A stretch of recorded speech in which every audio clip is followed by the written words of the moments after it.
सभी भाइयों को नमस्कार। स्वागत है आपका गवर्नमेंट एग्जाम प्रिपरेशन चैनल में। जो हमारा चैप्टर चल रहा है सामाजिक नियंत्रण और सामाजिक परिवर्तन, ठीक है। सामाजिक परिवर्तन और सामाजिक नियंत्रण जो चल रहा है चैप्टर, उसका अगला पार्ट हम जो घटना चक्र से चैप्टर नंबर 6 कर रहे हैं, अध्याय संख्या 6। थंबनेल पे बिल्कुल जो है पूरा डिटेल में लिखा हुआ है, आप लोग उसको पढ़ते जाइएगा, वैसे वैसे करते जाइएगा। अध्याय संख्या 6 पर जो है अध्याय संख्या 6 का जो हम लोग सेकंड पार्ट करने वाले हैं आज, प्रश्नोत्तर और साथ में उसका एक्सप्लेनेशन और रिवीजन भी, ठीक है, घटना चक्र बुक से। चलिए शुरू करते हैं आज का पहला प्रश्न। सामाजिक नियंत्रण शब्द का प्रयोग सर्वप्रथम किया था। जो सामाजिक नियंत्रण है उस शब्द का प्रयोग सर्वप्रथम किसने किया था? मॉर्टन ने, समनर ने, डेविस ने या वास ने, ठीक है। और देखिए मैं डिस्क्रिप्शन बॉक्स में जो है टेलीग्राम चैनल का लिंक दे दिया हूँ, वहाँ जाके ज्वाइन कर लीजिए आप लोग, वहाँ पे आपको PDF मिल जाएगा, ठीक है। डिस्क्रिप्शन बॉक्स में है, ठीक है। पूरे लगभग सभी वीडियो के उसमें है, ठीक है। थोड़ा सा पिछले वाले वीडियो में नहीं है, लेकिन जो नई वाली वीडियो बन रही है उसमें सब में टेलीग्राम चैनल का लिंक आपको दिया जा रहा है, तो कृपया करके जाके ज्वाइन कर लीजिएगा, ठीक है। तो अमेरिकी समाजशास्त्री E.S. रॉस, कहाँ के समाजशास्त्री थे? अमेरिका के थे। ने संभवतः सर्वप्रथम अपनी पुस्तक सोशल कंट्रोल 1901 में आई थी। सारे बुक्स का नाम एक जगह लिख लीजिएगा पॉइंट में, उसके लेखक कौन है, जो, ठीक है, उस हिसाब से अपना काम करना है आपको। तो आप लोगों को जो है जो भी इम्पोर्टेंट बुक्स हैं, जो भी खास तौर से समाजशास्त्र में आया हुआ है, उसको जो लिख के उनके जो है लेखक के नाम लिख लेना है, कब निकली थी बुक वो भी थोड़ा सा ध्यान रख लेना है, ठीक है। क्योंकि देखिए बहुत ही इम्पॉर्टेंट ही आएगा, ठीक है, और हर चैप्टर से आएगा, तो कोशिश करिए कि जो है वो चीज़ मिस ना हो आपसे, ठीक। चलिए शुरू करते हैं। तो देखिए आगे बढ़ते हैं। में सामाजिक नियंत्रण का विशद विश्लेषण किया है। राज साहब ने 1901 में बुक आई थी सोशल कंट्रोल, उसमें सामाजिक नियंत्रण के बारे में जो है विश्लेषण किया है। रास ने लिखा है कि सामाजिक नियंत्रण से हमारा तात्पर्य सामाजिक प्रक्रिया में कुछ व्यक्तियों द्वारा मनमाना हस्तक्षेप है। उनका कहना है, उनके हिसाब से सामाजिक जो नियंत्रण है उसमें क्या है कि कुछ व्यक्तियों द्वारा मनमाना हस्तक्षेप है। ये व्यक्ति कौन कौन हो सकते हैं? सरकारी अधिकारी हो सकते हैं, नेता हो सकते हैं, अथवा कार्यकर्ता हो सकते हैं। उनके हिसाब से जो सामाजिक नियंत्रण है वो क्या है कि कुछ व्यक्तियों का समाज में मनमाना हस्तक्षेप है, ठीक है। जैसे सरकारी अधिकारी हो गया, नेता हो गया, कार्यकर्ता हो गया, ठीक है। देखिए अब अन्य जो है समाजशास्त्रियों के हिसाब से अन्य तरीका है, ठीक है, किसको? समाज को नियंत्रण करने के लिए। तो फिलहाल जो है हस्तक्षेप को मानते हैं, कुछ जो प्रभावी लोग हस्तक्षेप करते हैं समाज में, उसको राज साहब मानते हैं कि ये जो है नियंत्रण करने का काम करते हैं। आगे बढ़ते हैं, क्वेश्चन संख्या 20 पे आते हैं। निम्नांकित में कौन सा सामाजिक नियंत्रण के अध्ययन से जुड़ा है? निम्न में जो है कौन सामाजिक नियंत्रण के अध्ययन से जुड़ा है? तो राज साहब हैं, मार्क्स साहब हैं, वेलेन हैं या पैरेटो है? तो अभी पढ़ चुके हैं मार्क्स साहब के बारे में, तो वही होंगे, ठीक है। उत्तर हो जाएगा ए। तो अमेरिकी समाजशास्त्री E.S. रॉस ने अपनी पुस्तक सोशल कंट्रोल में सामाजिक नियंत्रण का विश्लेषण किया है। कार्ल मार्क्स परिवर्तन के संघर्ष सिद्धांत, पैरेटो चक्रीय सिद्धांत और वेलेन जो है प्रौद्योगिकी सिद्धांत से संबंधित है, ठीक है। चलिए आगे बढ़ते हैं, क्वेश्चन संख्या 12 पे आते हैं। व्यवस्था और व्यवस्थापिका नियमों को बनाए रखने के लिए किसी भी समाज द्वारा डाले गए दबाव के प्रतिमानों को कहते हैं। व्यवस्था और स्थापित नियमों को, व्यवस्था और स्थापित नियमों को बनाए रखने के लिए, ठीक है, बनाए रखने के लिए किसी भी समाज द्वारा डाले गए दबाव के प्रतिमानों को कहते हैं समाजीकरण कहते हैं, सामाजिक संरचना कहते हैं, सामाजिक स्तरीकरण कहते हैं, सामाजिक नियंत्रण कहते हैं। उत्तर हो जाएगा डी। देखिए किसी भी व्यवस्था या स्थापित नियम क्यों होते हैं? उस समाज को कंट्रोल करने के लिए होते हैं, ठीक है। जैसे हमारा IPC है, CRPC की धारा बनी है, किस लिए बनी है कि समाज में जो भी व्यक्ति गलती करेगा उसको उस धाराओं से, उस नियम कानून से दंड दिया जाएगा, कारावास के थ्रू, जुर्माना के द्वारा, कारावास के द्वारा, जुर्माना के द्वारा या अन्य अन्य दंडों के द्वारा। कहने का मतलब ये है। तो ये क्या है? ये नियम किस लिए बने हैं? समाज को नियंत्रित करने के लिए नियम बने हैं, ठीक है। तो व्यवस्था और व्यवस्थापिक नियमों को बनाए रखने के लिए किसी भी समाज द्वारा डाले गए दबाव के प्रतिमानों को सामाजिक नियंत्रण कहते हैं, ठीक है। अब आपको समझ में आ गया होगा। आगे बढ़ते हैं, क्वेश्चन संख्या 22 पे रखते हैं। सामाजिक नियंत्रण क्रियाशील होता है। सामाजिक नियंत्रण क्रियाशील होता है किससे? औपचारिक नियमों और नियमावलियों द्वारा। औपचारिक नियमों और नियमावलियों द्वारा। अनौपचारिक है, औपचारिक और अनौपचारिक दोनों प्रकार के नियमों और नियमावलियों द्वारा, या उपयुक्त में से किसी भी की द्वारा। ठीक है, उत्तर हो जाएगा सी, यानी कि उत्तर सी हो जाएगा। ठीक है, ध्यान रखिएगा, उत्तर क्या हो जाएगा आपका? सी हो जाएगा, औपचारिक और अनौपचारिक दोनों प्रकार के नियमों और नियमावली द्वारा। ठीक है, सामाजिक नियंत्रण औपचारिक और अनौपचारिक दोनों प्रकार के नियमों और नियमावली द्वारा क्रियाशील होता है। ठीक है, जैसे देखिए, बच्चे को अधिक मार्क्स लाना है क्लास में, तो पिताजी क्या कहते हैं, बेटा अगर इस बार तुम 10वीं क्लास में अगर 90% ला दिए तो तुमको जो है 1+ का फ़ोन गिफ्ट करेंगे, चाहे ये वाला वो फ़ोन गिफ्ट करेंगे, कोई स्पेशल नाम देते हैं।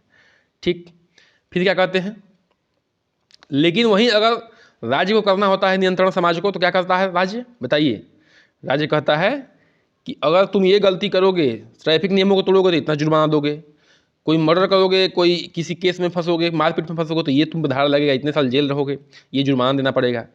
तो क्या है, वो औपचारिक हो गया जो राज्य लगाती है, और जो पिताजी लगा रहे हैं वो क्या हो गया, वो अनौपचारिक हो गया। ठीक है, तो यही औपचारिक अनौपचारिक अंतर है। लेकिन देखिए, दोनों लोग नियंत्रित हो रहे हैं, दोनों लोग एक आदर्श जो है कार्यों की तरफ आगे बढ़ने की कोशिश करा रहा है, दोनों चीज़ें। ठीक है, तो कहने का मतलब कि औपचारिक और अनौपचारिक दोनों नियम जो है, दोनों नियम क्या करते हैं, समाज को नियंत्रित करने की कोशिश करते हैं। आशा है समझ में आ गया होगा ये प्रश्न। आगे बढ़ते हैं, सामाजिक नियंत्रण का प्रयोग होता है, बताइए कहाँ होता है? औपचारिक नियमों द्वारा एवं औपचारिक नियमों एवं कानूनों द्वारा, अनौपचारिक नियमों एवं कानूनों द्वारा, औपचारिक और अनौपचारिक दोनों नियमों एवं कानूनों द्वारा, इनमें से कोई नहीं। तो उत्तर सी हो जाएगा। अभी आप पढ़ चुके हैं कि सामाजिक नियंत्रण जो है औपचारिक और अनौपचारिक दोनों नियमों और कानूनों द्वारा होता है।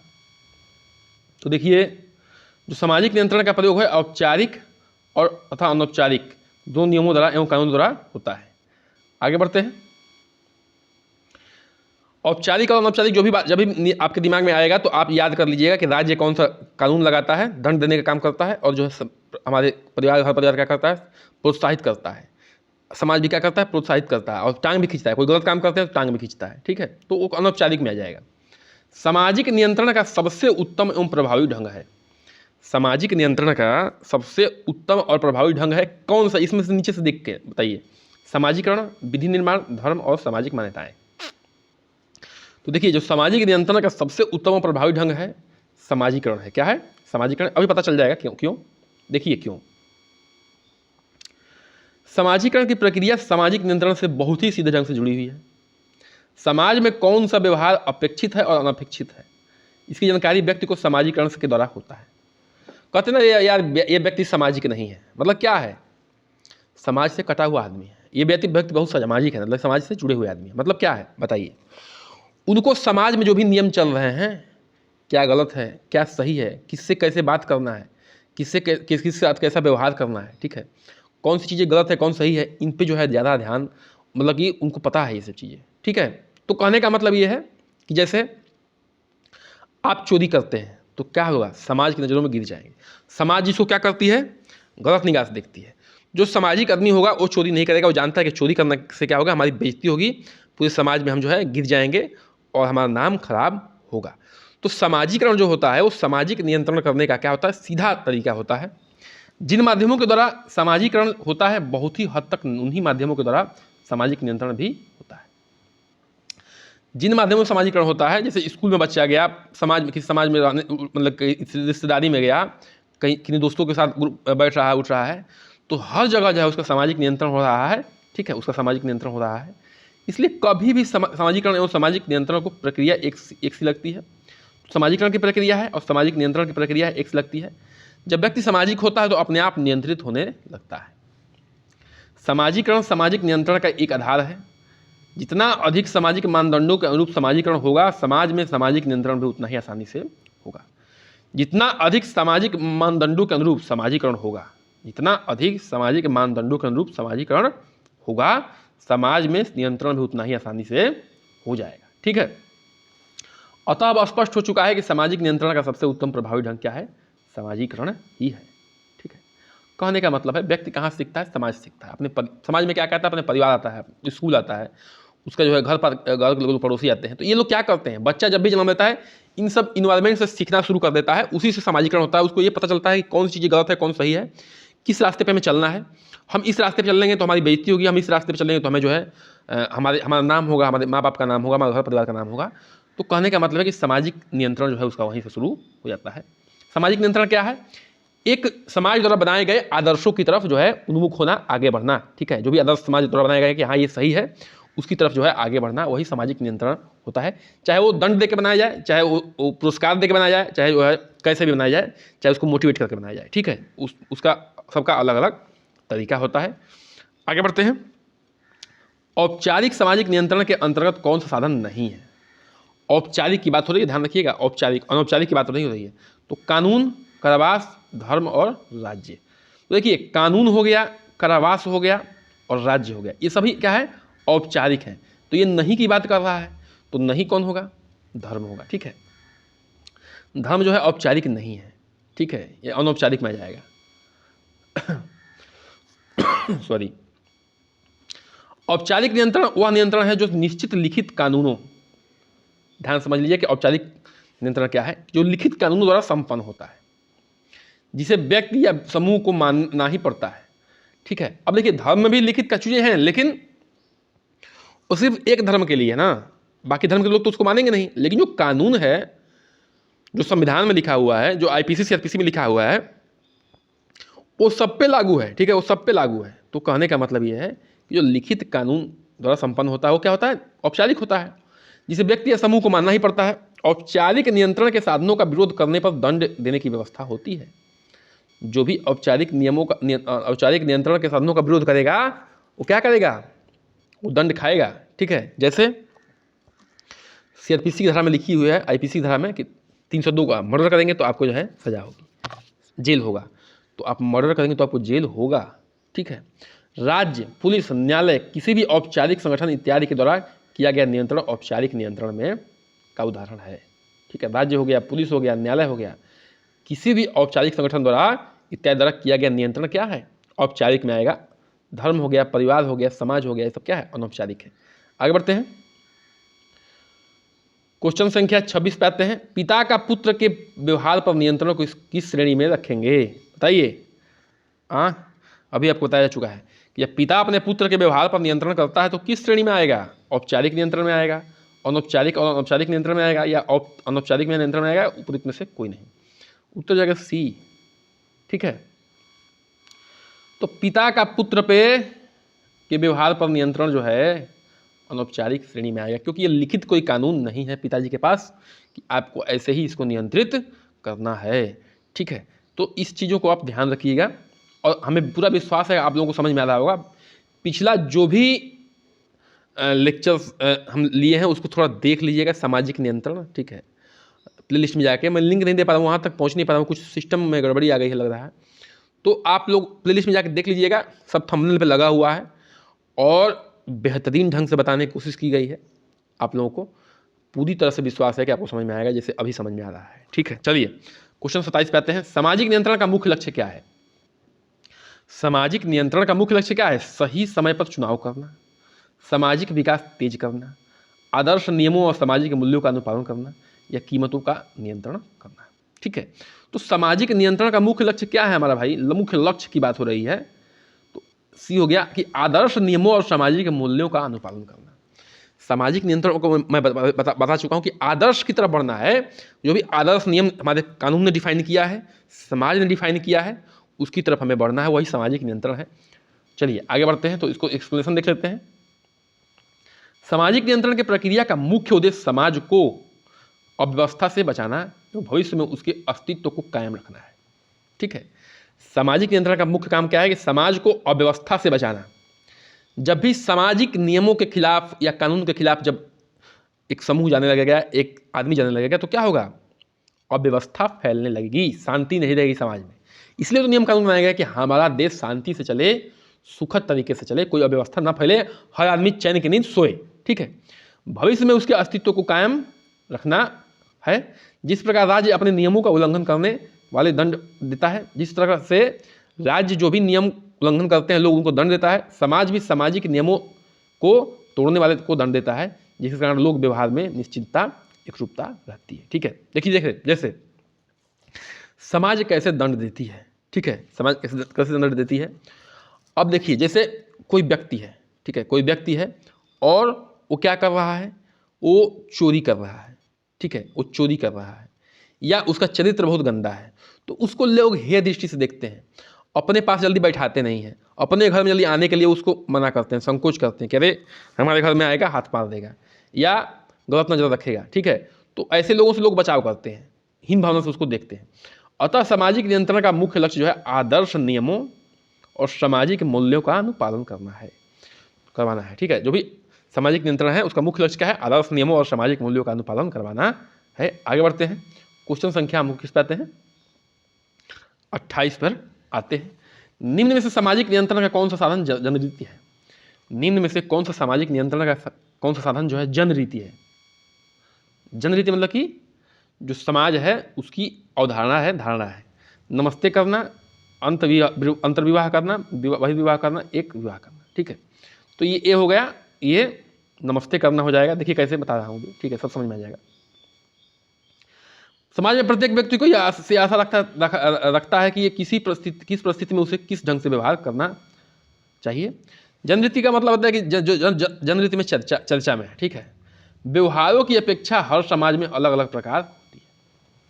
कहने का मतलब है कि हर समाज का अलग अलग प्रकार होता है व्यवहार करने का, बड़ों से मिलने का। ठीक है, जैसे कि धर्म को ही ले लीजिए तो हिंदू धर्म में नमस्ते बोलते हैं और मुस्लिम में क्या बोलते हैं, सलाम अलैकुम बोलते हैं। ठीक है, और सिख में सत श्री अकाल बोलते हैं। तो कहने का मतलब है कि ये जनरीति है, मिलने पे जो है आप जो जिस व्यवहार को दर्शाते हैं। ठीक है, इसलिए प्रत्येक समाज के अपनी अपनी लोकरीतियाँ होती हैं।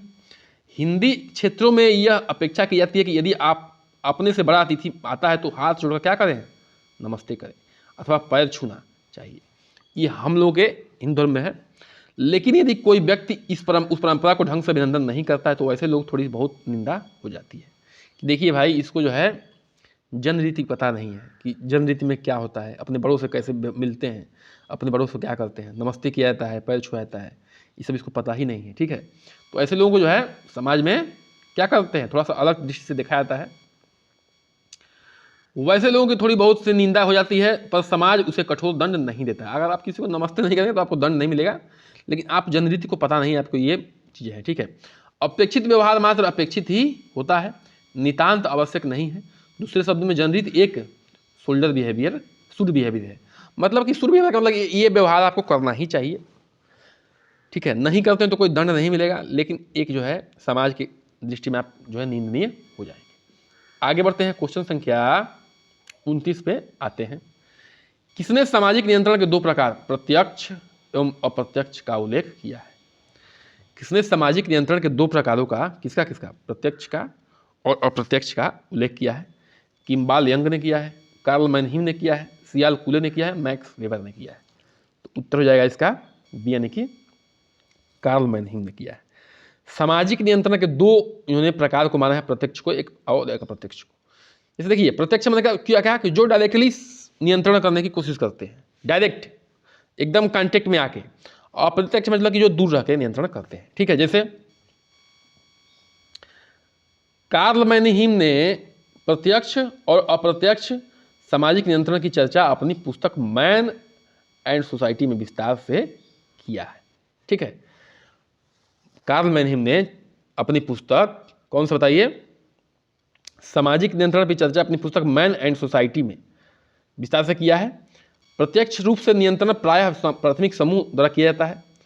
प्राथमिक समूह कौन कौन से हैं, जैसे माता पिता हैं, मित्र हैं और शिक्षक हैं, पड़ोसी हैं। ये क्या करते हैं, प्रत्यक्ष रूप से आपको प्रभावित करने की कोशिश करते हैं, आपको नियंत्रित करने की कोशिश करते हैं। अप्रत्यक्ष नियंत्रण का तात्पर्य जो है व्यक्ति जो है के शेष सामाजिक एवं भौतिक वातावरण से है। इनको छोड़ के जो है अन्य जो वातावरण है वो अप्रत्यक्ष में आ जाएगा। ठीक है, जैसे कानून है, कोई गलती करते हैं तो कानून आप पे जो है डायरेक्टली नहीं लगता है, थोड़ा सा घूम के आता है। और ये लोग जो है आपके कांटेक्ट में रहते हैं, कौन, माता पिता, मित्र, सामाजिक, शिक्षक, पड़ोसी आदि। आगे बढ़ते हैं, क्वेश्चन संख्या 30 पर आते हैं। ठीक है, सामाजिक नियंत्रण का सबसे महत्वपूर्ण अभिकरण है, जो सामाजिक नियंत्रण का सबसे महत्वपूर्ण हथियार है वो क्या है बताइए? स्कूल है, परिवार है, पड़ोसी है, नातेदारी है। बहुत डिटेल में जानकारी दी गई थी कि परिवार होता है। क्यों होता है देखिए बता रहे हैं। देखिए, सामाजिक नियंत्रण परिवार की भूमिका काफ़ी महत्वपूर्ण होती है। जन्म लेते ही बालक किसी न किसी प्रकार के सदस्य हो जाता है, जहाँ सामाजिकरण की प्रक्रिया सबसे पहले आरंभ हो जाती है। देखिए, बच्चा जो है जब जन्म लेता है तो किसी न किसी समाज में जन्म लेता है। जब वहाँ पैदा होता है तो वो कुछ ना कुछ जो है अपने परिवार से सीखना शुरू कर देता है। ठीक है, इसलिए सामाजिक नियंत्रण की प्रक्रिया की शुरुआत पहले यहीं से होती है। सबसे पहले पूछेगा कि सामाजिक नियंत्रण की प्रक्रिया कहाँ से होती है, तो परिवार से होती है। महत्वपूर्ण अभिकरण कौन सा है, तो परिवार है। क्यों? बच्चा वहीं से जन्म लेता है, वो धार्मिक विश्वासों को सीखता है, वहाँ पे परंपराओं को सीखता है, प्रथाओं को सीखता है, जीवन के मूल्यों को सीखता है। ठीक है, प्रतिमानों की जानकारी प्राप्त करता है। कहाँ से प्राप्त करता है? परिवार से ही प्राप्त करता है। सबसे पहले सर्वप्रथम धार्मिक विश्वासों का, परंपराओं का, प्रथाओं का, जीवन के मूल्यों का, प्रतिमानों का जो है जानकारी सर्वप्रथम उसको परिवार से ही मिलता है, जिससे प्रत्यक्ष और अप्रत्यक्ष ढंग से व्यक्ति आचरण निर्धारित होता है। उसका जो है आचरण निर्धारित होने लगता है। कहाँ से? जो भी अपने परिवार से सीखता है उस हिसाब से उसका आचरण निर्धारित होने लगता है। चूँकि व्यक्ति जन्म से लेकर मृत्यु तक किसी न किसी परिवार का ही सदस्य बना रहता है, इसलिए परिवार सामाजिक नियंत्रण का अभिकरण के रूप में आजीवन कार्य करता है। ठीक है, वो कहीं ना कहीं जो है, अब देखिए एकदम साधु संतों की बात मत कर लीजिए, जो है ब्रह्मचारी टाइप के लोग हैं उनकी बात मत करिएगा। ठीक है, किसी न किसी रूप में वह परिवार से जुड़ा रहता है, इसलिए जो है उसका नियंत्रण परिवार से बना रहता है। उसके विचार, उसके चरित्र भी उस पर डिपेंड करते हैं, जैसे वह अपने परिवार से सीखता है। आगे बढ़ते हैं, क्वेश्चन संख्या 31 पे आते हैं। चेतन और अचेतन प्रकार के सामाजिक नियंत्रण का उल्लेख किसके द्वारा किया गया है? जो चेतन है और अचेतन है प्रकार के सामाजिक नियंत्रण का उल्लेख किसके द्वारा किया गया है? चार्ल्स कूले द्वारा, गुरविच द्वारा, मुरे द्वारा, लेप्लियर द्वारा, कार्ल मैनहीम द्वारा। उत्तर हो जाएगा ए, यानी कि चार्ल्स कूले द्वारा। जो भी आपको लेक्चर्स में मिला है उसका समझिए रिवीजन हो रहा है, और ये सारे बेहतरीन क्वेश्चन हैं। ठीक है, सारे बेहतरीन क्वेश्चन हैं, इससे न कठिन वाले आने वाले हैं, और इससे आसान भी क्या बनेगा, इससे आसान भी प्रश्न क्या बनेंगे बताइए। अगर उस चैप्टर से बनाना है क्वेश्चन तो इससे आसान भी क्या बनेगा। ठीक है, तो इससे कठिन भी नहीं आने वाला है, भी मैं गारंटी दे रहा हूँ। बस आप जो है किसने विचारक ने किस लहजे से अपने बात करने की कोशिश की है, कृपया करके उसको लिख लीजिएगा, 60 नोट्स बना लीजिएगा, कम से कम 10 से 12 बार रिवाइज कर लीजिएगा, ये ध्यान रखिएगा। चार्ल्स कूले ने सामाजिक नियंत्रण के चेतन और अचेतन प्रकार के उल्लेख किया है। अब देखिए, सामाजिक नियंत्रण को कूले साहब ने, चार्ल्स कूले साहब ने चेतन और अचेतन पे बात किया है। चेतन और अचेतन पे बात किया है, कौन किया है? चार्ल्स कूले ने किया है। ऐसे आपको याद रख लेना है। ठीक है, सबका जो है ट्रिक्स, मतलब सबका जो है जो बेस पॉइंट है उसको याद रखना है, बाकी सब वहाँ पे तो गोला ही मारना है, वहाँ पे कोई लिख के नहीं आना है। ठीक है, निम्न में कौन सा सामाजिक नियंत्रण का स्वरूप नहीं है? निम्न में कौन सामाजिक नियंत्रण का स्वरूप नहीं है? तो देखिए, चेतन और अचेतन नहीं है, सामाजिक नियंत्रण का स्वरूप नहीं है की बात थोड़ी ध्यान रखिएगा। सहयोग और संघर्ष नहीं है, प्रत्यक्ष और अप्रत्यक्ष नहीं है, सकारात्मक और नकारात्मक नहीं है। उत्तर हो जाएगा बी। हम लोग सामाजिक नियंत्रण में चेतन अचेतन पढ़ लिए हैं, प्रत्यक्ष और अप्रत्यक्ष पढ़ लिए हैं, अभी पढ़ रहे, सकारात्मक और नकारात्मक भी होता है, अभी बताया जाएगा सकारात्मक नकारात्मक क्या होता है। ठीक है, लेकिन सहयोग और संघर्ष नहीं होता है सामाजिक नियंत्रण का कोई तरीका है। ठीक है, तो सहयोग और संघर्ष सामाजिक प्रक्रिया के दो प्रकार हैं, शेष सभी जो है सामाजिक नियंत्रण के स्वरूप है। सहयोग और संघर्ष क्या है? सामाजिक प्रक्रिया के प्रकार है, न कि सामाजिक नियंत्रण के, ध्यान रखिएगा। शेष सभी क्या है? सामाजिक नियंत्रण के स्वरूप है। आगे बढ़ते हैं, क्वेश्चन संख्या 33 पर हम लोग आ रहे हैं। अंतरजातीय विवाह के कारण किसी भी व्यक्ति की अपना जाति से निष्कासन उदाहरण है। ठीक है, अंतरजातीय विवाह मतलब एक जाति से, एक जाति है और एक दूसरी जाति है। ठीक है, इसमें विवाह कोई होता है, ये एक जाति है, जाति ए है और जाति बी है, तो इस जाति से दूसरी जाति में जब विवाह होता है तो उसको क्या कहते हैं? अंतरजातीय विवाह कहते हैं। सकारात्मक नियंत्रण का, नकारात्मक नियंत्रण का, अप्रत्यक्ष नियंत्रण का, उपयुक्त में से कोई नहीं। उत्तर जगह बी यानी कि नकारात्मक नियंत्रण का उदाहरण है। क्यों? अच्छा, क्यों ये नकारात्मक है? क्योंकि हमारा कानून तो सपोर्ट कर रहा है कि आप अंतरजातीय विवाह करिए, इससे जो है जाति पाति कम होगी, लेकिन जो समाज है उसको रोकता है, कहता है कि अगर दूसरी जाति में शादी किए तो तुमको जाति से निष्कासित कर देंगे। तो ये क्या है? ये नकारात्मक में आएगा। समाज जो है, हमारा समाज, हमारा जाति समूह जो है संविधान से ऊपर नहीं है, बिल्कुल नहीं है, ठीक है, ध्यान रखिएगा। क्योंकि सामाजिक नियम से देश नहीं चलता है, संविधान से देश चलता है। यदि कोई व्यक्ति अपनी जाति के बाहर वैवाहिक संबंधों को स्थापित करता है तो ऐसे विवाह को अंतर्जातीय विवाह कहा जाता है। कोई भी व्यक्ति अपनी जाति से बाहर विवाह करता है तो उसको ऐसे विवाह को अंतर्जातीय विवाह कहा जाता है। साधारणतः ऐसे व्यक्ति को उसकी जाति पंचायत कठोर दंड देती है और जाति निष्कासन कर देती है, ऐसा सुनने में आता है। फिलहाल बहुत कम हो गया है और ये बहुत ही अच्छी बात है, वेरी वेरी गुड, ठीक है। ये नकारात्मक नियंत्रण का उदाहरण है। आगे बढ़ते हैं, क्वेश्चन संख्या 34 पर आते हैं, ठीक है। चलिए तो देखिए, पहले क्वेश्चन को पढ़ते हैं। सामाजिक नियंत्रण जो है नियोजित और अनियोजित प्रक्रिया और अभिकरणों के लिए एक सामूहिक शब्द है। जो सामाजिक नियंत्रण है वो नियोजित और अनियोजित प्रक्रिया के अभिकरणों का क्या है, एक सामूहिक शब्द है, जिसके द्वारा व्यक्तियों को यह सिखाया जाता है कि उनसे आग्रह किया जाता है कि बाध्य किया जाता है कि वो अपने समूह के रीतियों और सामाजिक मूल्यों के अनुसार कार्य करेंगे। उनसे आग्रह किया जाता है या बाध्य किया जाता है, ध्यान रखिएगा, दोनों किया जाता है, आग्रह भी किया जाता है और बाध्य भी, कि भैया अपने समूह की रीतियों के हिसाब से सामाजिक मूल्यों के अनुसार कार्य करिए। सामाजिक नियंत्रण के उपयुक्त परिभाषा किसने दिया है, तो पहले ऑप्शन देख लेते हैं, किसने परिभाषा दिया है। ये रास ने दिया है कि ब्रियरली ने दिया है कि आगनबर्ग और निष्काम ने दिया कि पार्सन्स दिया है। ये उत्तर है बी। तो नियोजित और अनियोजित जो है प्रक्रियाओं की बात किसने की है, तो ब्रियरली ने की है। ऐसे आपको याद कर लेना है कि ब्रियरली साहब ने किसकी बात की है, नियोजित, ऐसे लिख लेना है 60 पॉइंट में, और अनियोजित प्रक्रियाओं की बात की है, ठीक है। ऐसे जो है लिख के अब बार बार, जैसे बच्चा क ख याद करता है ना, वैसे बार बार करके याद कर लेना है। मैं बता रहा हूँ कि कैसे आपको काम करना है, भैया नहीं बता रहा हूँ कि आप उड़ा देंगे, ये कर देंगे, वो कर देंगे, उड़ाएंगे कैसे। जब तक इन प्रक्रियाओं से आप गुजरेंगे नहीं, जब तक आप सीखेंगे नहीं कैसे चीज़ों को याद करना है, कैसे लर्न करना है, तब तक आप किसी हमको कैसे निकाल सकते हैं, नहीं निकाल सकते हैं। तो मैं ये ट्रिक्स बता रहा हूँ कि आपको ऐसे याद करना है। ब्रियरली साहब ने क्या बात की है, नियोजित और अनियोजित प्रक्रियाओं की बात की है समाज को नियंत्रण करने के लिए। बस इतना काफ़ी है, उसके बाद समझ जाएंगे आप, 2-3 बार परिभाषा पढ़ ली उसके बाद समझ जाएंगे कि हाँ नियोजित और अनियोजित की उसने बात की है तो ब्रियरली साहब ने बात की है, बस ऐसे ही याद किया जाता है और कुछ नहीं है, ठीक है। तो देखते हैं, ब्रियरली का मत है कि सामाजिक नियंत्रण का नियोजित और अनियोजित प्रक्रियाओं और अभिकरणों के लिए एक सामूहिक शब्द का, जिसके द्वारा अभिव्यक्ति यह सिखाया जाता है कि उनसे आग्रह किया जाता है अथवा बाध्य किया जाता है, ठीक है।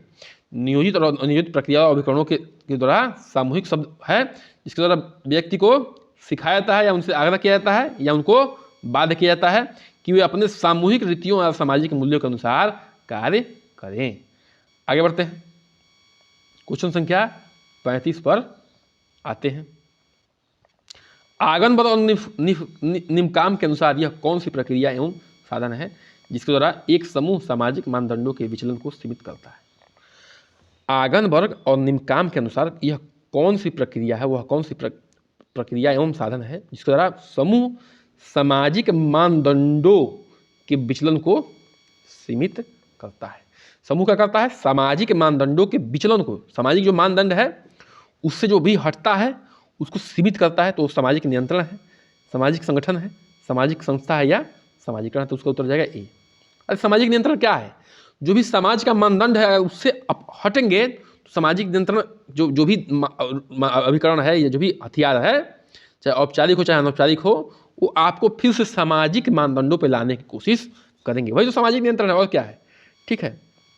तो देखिए, आगनबर्ग और निमकाम के अनुसार सामाजिक नियंत्रण का वह प्रक्रिया साधन है जिसके द्वारा सामाजिक मानदंडों एवं विचलन को सीमित करता है। सीमित करने का मतलब कि सामाजिक मानदंडों से आप विचलित होंगे तो उसको जो है फिर से सीमित करने की कोशिश करेगा, फिर से अपने जगह पे लाने की कोशिश करेगा।